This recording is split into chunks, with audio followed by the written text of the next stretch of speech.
मध्य प्रदेश गौपालन एवं पशु संवर्धन बोर्ड के अध्यक्ष श्री अखिलेश्वर आनंद गिरी जी महाराज राज्य मंत्री दर्जा प्राप्त झाबुआ जिले के दौरे के दौरान पिटलावत पहुंचे थे, जहां पर श्री गोविंद गौ सेवा समिति के सदस्यों ने उनका स्वागत किया।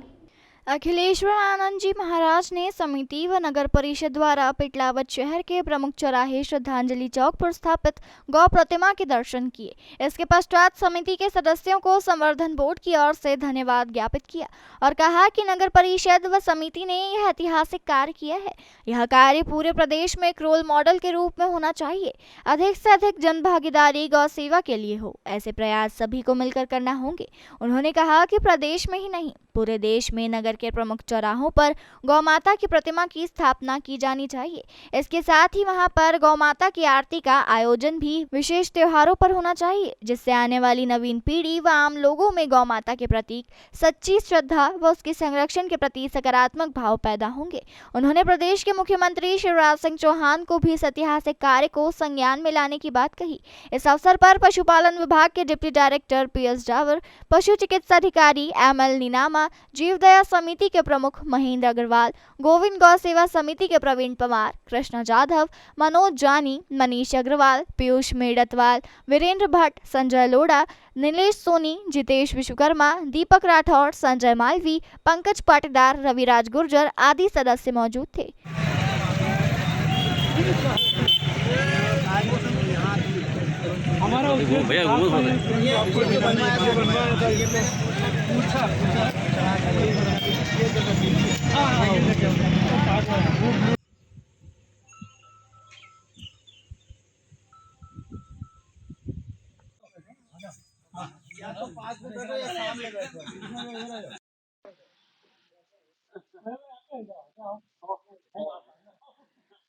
पहले तो मध्य प्रदेश गौ संवर्धन बोर्ड के बारे में जानकारी होनी चाहिए। मध्य प्रदेश सरकार का एक विभाग है जिसको पशुपालन एवं डेयरी विभाग कहते हैं। उस पशुपालन डेयरी विभाग का उपक्रम है मध्य प्रदेश गौ संवर्धन बोर्ड। मध्य प्रदेश गौ संवर्धन बोर्ड के चेयरमैन होते हैं माननीय प्रदेश के मुख्यमंत्री जी, और फिर मुख्यमंत्री जी अपनी कार्य परिषद का गठन करते हैं। उस कार्य परिषद को कहते हैं मध्य प्रदेश गौ संवर्धन बोर्ड की कार्य परिषद। उसमें भी अध्यक्ष, उपाध्यक्ष और उसके मेंबर्स होते हैं। तो माननीय मुख्यमंत्री जी बोर्ड के सम्माननीय अध्यक्ष हैं और उनकी कार्य परिषद का प्रथम सेवक का दायित्व मुझे उन्होंने दूसरी बार सौंपा है। 2016 में पहली बार सौंपा था, बीच में सरकार 15 महीने के लिए हमारी नहीं थी, और जब इनकी सरकार बनी, इसके मुखिया ये बन गए, तो दोबारा फिर मुझे उन्होंने ये दायित्व दिया है। तो मैं मध्य प्रदेश गौ संवर्धन बोर्ड का प्रथम सेवक होने के नाते आपको जानकारी दे रहा हूँ कि मध्य प्रदेश गौ संवर्धन बोर्ड की जो कार्य पद्धति है वो उसके संविधान के अनुसार है। हमारा मध्य प्रदेश गौ संवर्धन बोर्ड जो है सोसाइटी रजिस्ट्रेशन एक्ट के अंतर्गत रजिस्टर्ड संस्था है।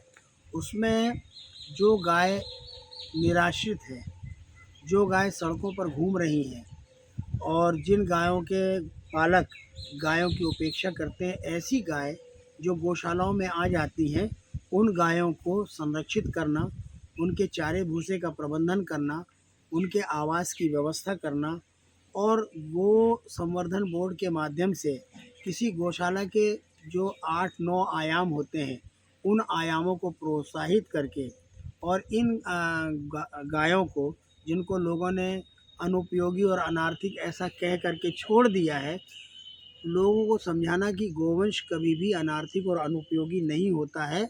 गाय दूध दे रही है या नहीं दे रही, गाय पूत दे रही है या नहीं दे रही है, बैल कृषि कार्य के योग्य है अथवा अयोग्य है, बूढ़ा है, अशक्त है, इन परिस्थितियों में भी हम गोवंश को अनार्थिक और अनुपयोगी नहीं कह सकते।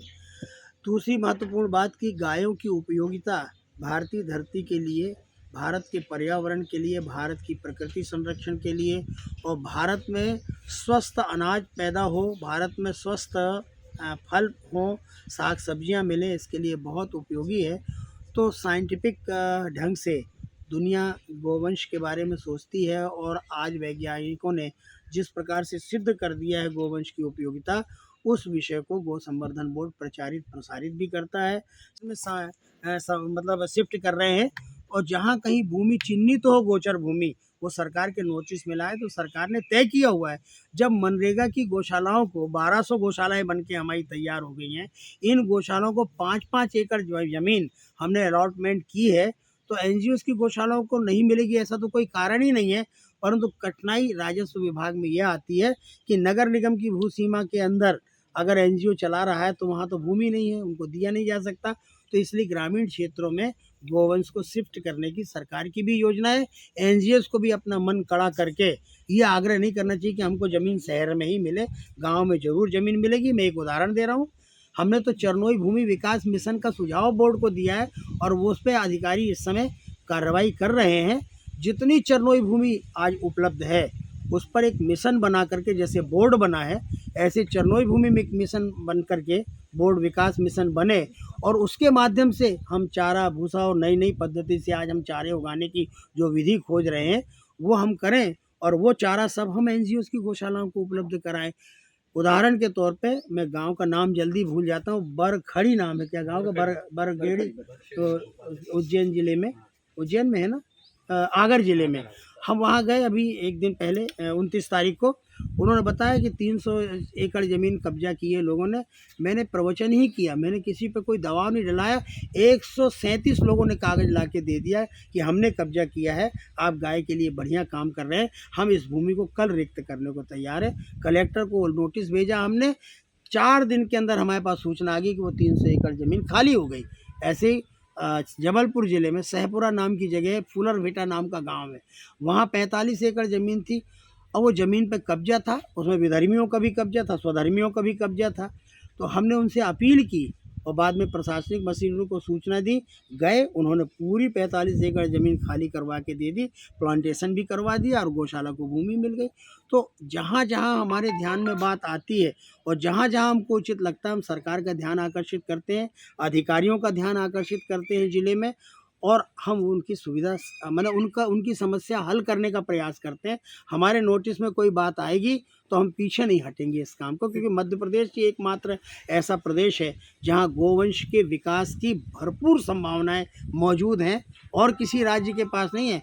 95,000 वर्ग किलोमीटर का जंगल मध्य प्रदेश में है। दोपहर न्यूज़ के लिए पटलावत से नीलेश सोनी की रिपोर्ट।